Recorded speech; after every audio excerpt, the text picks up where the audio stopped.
the oldest family drama in history isn't just about an apple. It's about choices that supposedly shaped humanity for thousands of years.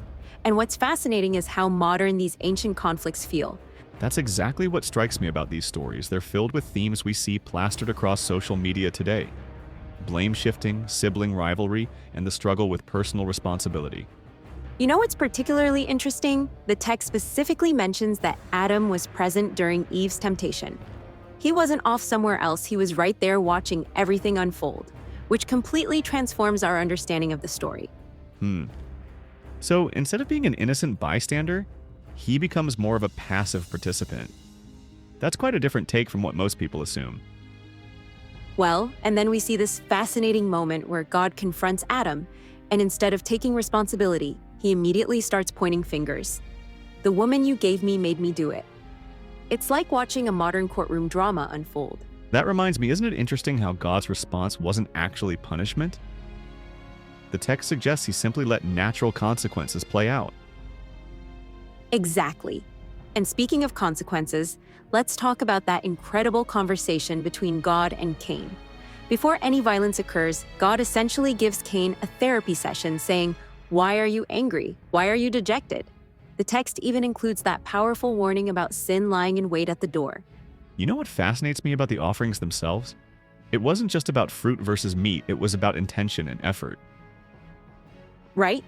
The text specifically mentions that Abel brought a fatty portion of the firstlings, essentially the prime cuts, while Cain just brought whatever he had lying around. It's like comparing someone who carefully chooses a thoughtful gift versus grabbing something from the convenience store on the way. So, what do you make of the transition to Noah's story?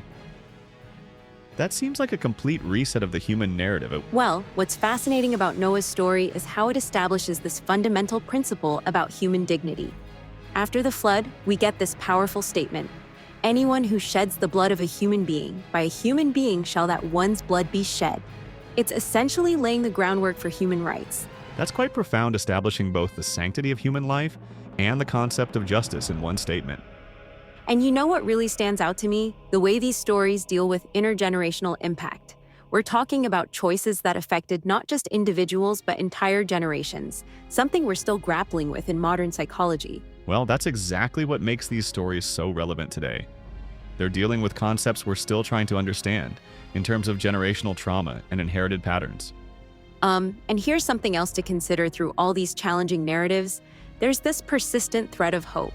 Even after the worst happens, whether it's expulsion from Eden or a global flood, there's always a path forward. That balance between consequence and hope really is what makes these stories endure, isn't it? Absolutely. And I think that's why these narratives continue to resonate across cultures and times. They speak to something fundamental about the human experience, our struggles with choice and consequence, our capacity for both destruction and renewal. It's really about understanding our place in the larger story of existence. And perhaps that's the most important takeaway. These aren't just ancient stories, they're mirrors reflecting our own struggles with responsibility, choice, and redemption. You know, as we wrap this up, I can't help but think about how these patterns keep repeating throughout human history. Whether we're talking about ancient family conflicts or modern ethical dilemmas, we're still wrestling with the same fundamental questions about responsibility and consequence.